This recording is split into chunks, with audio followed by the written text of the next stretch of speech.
In the waters off the coast of New England are marine sanctuaries that harbor the largest creatures on Earth today, the great whales. Hunted to near extinction by the early 20th century, many whale populations have rebounded since the advent of the Marine Mammal Protection Act in the United States. However, many remain endangered or threatened due to other human impacts like entanglement in fishing gear, boat strikes, and pollution. Once rarely seen by the average person, today these graceful, majestic creatures can be observed by booking passage on an excursion known as a whale watch. Once aboard the whale watching vessel, passengers can learn about the natural history of whales from trained and passionate naturalists while passively observing whale behaviors from the deck of the ship.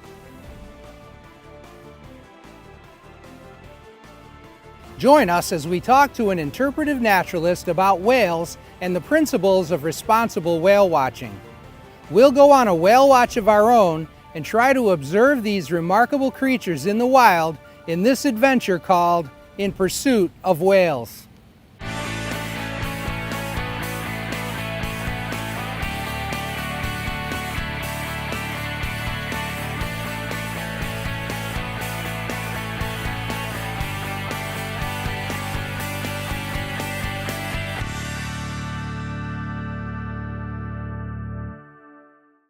My name is Jonathan Twining, and I'll be your host for this look into the incredible world of whales and whale watching. I teach biology and environmental science at Eastern Nazarene College, but I love to use photography and video to tell the stories of the amazing creatures on this planet and those people hard at work protecting and preserving those creatures through research, education, and conservation. To begin our story, I've traveled to the coastal town of Plymouth, Massachusetts, home of the famous landmark known as Plymouth Rock, where tradition has it that the Pilgrims landed in 1620. Historically, the town and its port were a center for fishing and shipping, and today it is a well-known tourist destination. The historic waterfront is also the home of Captain John Boats, a deep-sea fishing and whale-watching company. Today I'm meeting with Lindsay Hurt, a marine biologist and naturalist with Captain John Boats. I want to learn more about whales and whale watching from the perspective of a naturalist on board a whale watching vessel. My professional background is a little bit different than most people in terms of how I got to marine biology. I studied a lot of environmental disciplines before I really settled on marine biology and my truest passion, which is whales. I think it's really important to have a solid scientific base before you hone in on what your own discipline is. And for me, the discipline is really working with whales and how humans impact them. The naturalist work that I do is somewhat of a privilege for having some experience in marine biology and knowing about the whales and other wildlife in our area. The season runs from April to October. And most of the time spent on the water is June to August, when the vast majority of our humpback whales are here. So what it entails for me is to get on a boat every day. We do 4-hour trips, and usually they're twice a day, which makes for a fairly long day in the water. Usually it's a sunrise to sunset sort of deal. And I basically interpret what the animals are doing and tell people about the maritime culture and history here, as well as the life history and the biology of the animals themselves that we encounter. Our summer residents, like the humpback whales, really enjoy an area called Stellwagen Bank. And this is a national marine sanctuary. It's one of our 14 national marine sanctuaries in our federal waters. And the reason why is because it is a highly biodiverse area. So it's a shallow bank, essentially, with very steep sides. And because of the nature of the nutrient load and the sunlight penetration there and the currents, we have a really great food base for our animals. And so we see a lot of small schooling fishes there, which is, of course, the favorite food source for our humpback whales and many of our other large marine mammal species. So what we tend to do is leave Plymouth, this town wharf area, in our pretty little harbor, and we cross Cape Cod Bay. This takes just about an hour, And then we reach Stellwagen Bank, which is just north of the very top of Cape Cod. That's where we typically encounter the whales, but it really just depends on where they are, because again, they're wild, so we have to follow them. There is something that a lot of naturalists say, including myself, and that is birds' backs and blows. Those are the main pieces of evidence that we try to observe to gain evidence of whales in the area. And what that means is, well, the backs are somewhat obvious. Most people in modern world have a sort of an understanding of what whales look like in terms of their size and beautiful, smooth, dark skin. And that makes for a great silhouette against the sky or a flat sea. Most people call the blow a spout, which it is, but a spout kind of refers to a water fountain. And the blow of a whale is actually their breath. It's the forced exhalation coming from the top of the head from the whale. That's where their nostrils or nares are. So we look for this particular column of mist, which contains their breath and sometimes whale boogies. And you can see it as many as a couple miles away, sometimes as many as 5 miles away if there's no haze and the water is calm. And that's a great way to tell that there are whales in the area because they're mammals and they breathe like us. The bird part of the birds' backs and blows is that most of the birds they're out to sea are pelagic birds. They're oceanic birds. They spend the vast majority of their life out to sea.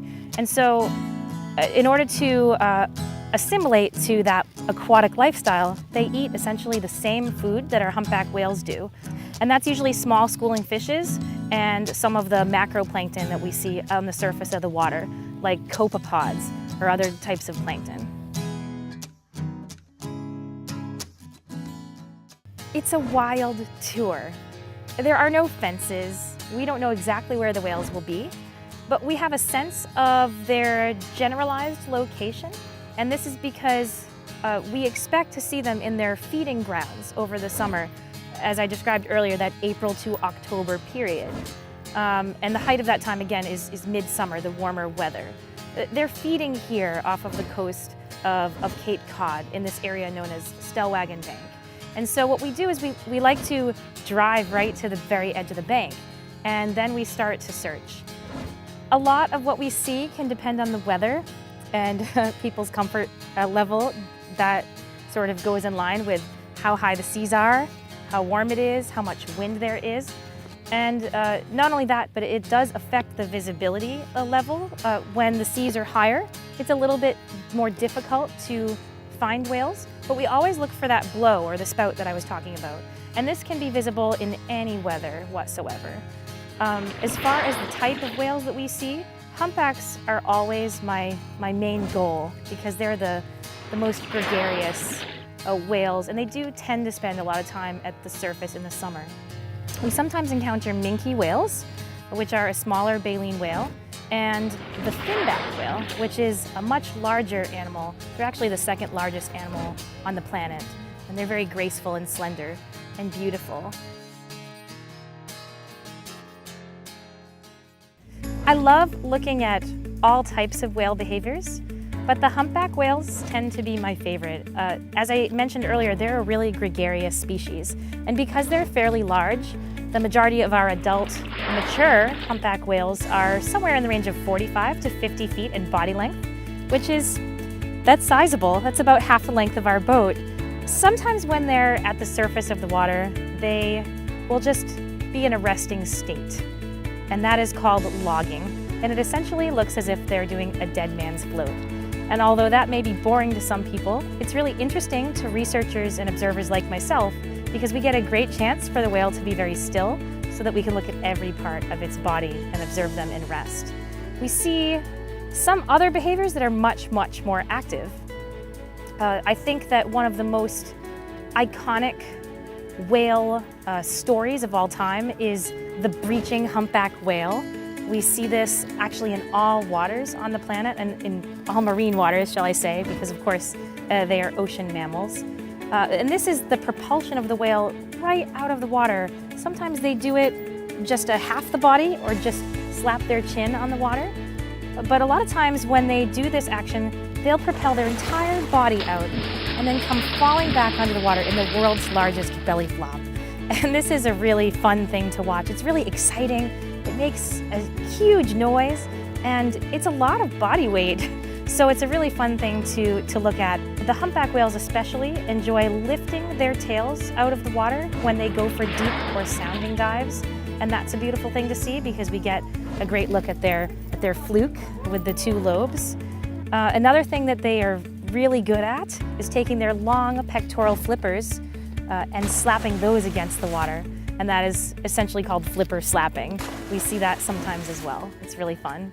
Another amazing behavior that we see is called lobtailing, or tail lobbing, depending on who you're talking to. Humpback whales have such a beautiful, unique tail, or fluke.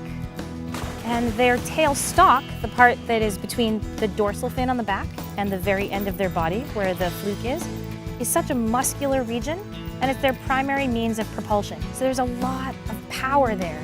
The momentum that they gain with the forward motion is just so amazing. And this is essentially taking the tail out of the water and slapping it over and over and over on the surface of the water. Sometimes, and we do see this quite often actually, is when the humpback whale turns over so that its belly and throat are exposed to the sky, and they put their arms out, or their flippers, so they have a little bit more balance, like angel wings. It's very beautiful. And they will do this action upside down. And in that case, it's not just lobtailing, it's inverted lobtailing, which is even more fun because we get a look at the underside of their tail, the ventral portion. And that's when you can truly see that beautiful, unique pattern that makes each whale its own. One of the best ways to get a sense of directionality of where a whale is going, or to know that a whale was present just moments ago, is this flat patch that we see in the water, and it tends to be very circular, a calm area, and that is called a footprint or a fluke print. It's a wake almost. It's a displacement of water. These animals are so massive, they just weigh tens of tons. And so when they leave the surface, they leave a wake behind, and that is this flat patch of water called a fluke print. It's ephemeral, it only stays for just a few moments. But sometimes when the whale's beneath the water, they will pump their tail and move away, and you can see multiple sets of this fluke print behind them, and so you can see which direction they're going in. At one time it was thought that this was actually an oil splotch left behind from where the whale is, but that's actually not true. All the oil is contained within the animal, in the blubber, and so we don't see any of that left behind on the surface. The second and funnier piece of evidence left behind by humpback whales is defecation. Humpback whales need to have something go in and they need to have something go out, and so they poop just like us. So sometimes after they have left the surface of the water, they leave behind a plume of fecal material. There are many kinds of animals that you can see on a whale watch, especially here off of the coast of Massachusetts, where again the area is very biodiverse. We have many types of species here. And it's not limited to marine mammals, although we do see multiple types of cetaceans, whales, dolphins, and porpoises. We also see other marine mammals like seals. Harbor seals are adorable. They're very Cocker Spaniel looking in the face with big, big whiskers. And they will often haul themselves out on rocks at low tide, so we sometimes see them. They can be very naturally curious and will sometimes approach our boats. We see gray seals as well, which are much larger, and they colonize in huge, huge groups together on our shores. Cape Cod is known for the presence of the white shark, or more informally known as the great white shark. And their favorite snack is, of course, seals. And so on occasion, we will see these animals in the water as well. There's one other kind of shark that we do get to observe on a somewhat regular basis, and that is the basking shark. They're a harmless, filter-feeding creature, but they're enormous, about the size of a school bus. And they tend to sun themselves very close to the surface of the water, so we do see their outline in the water as they skim feed across the surface. They're beautiful animals. One type of animal I forgot to mention were birds. We do have a lot of birders who come to see some of our offshore species. That can be quite exciting, especially at the beginning and end of our season when we have an influx of summer residents and an outgoing of residents leaving who are here for the winter. I think that whale watching is not just whale watching. It is an excursion. It's a wild adventure. It's an experience. I think the thrill of the hunt, the new aged hunt of watching whales instead of hunting for them, is really exciting because we never know what we're gonna see. And I think it's also really important to get that moment in time where you understand that there's something that's bigger than you out there. It gives us an opportunity to view something that is just so beautiful and so innocent. It's amazing that they can survive. They're so huge. Their jobs are so big, and they have to travel so incredibly far to do what they do and do it successfully. Yet they are successful. And that is a mystery, I think, worth studying so that we can learn all of those secrets. And it's a fun thing to show other people who don't have that experience on the water.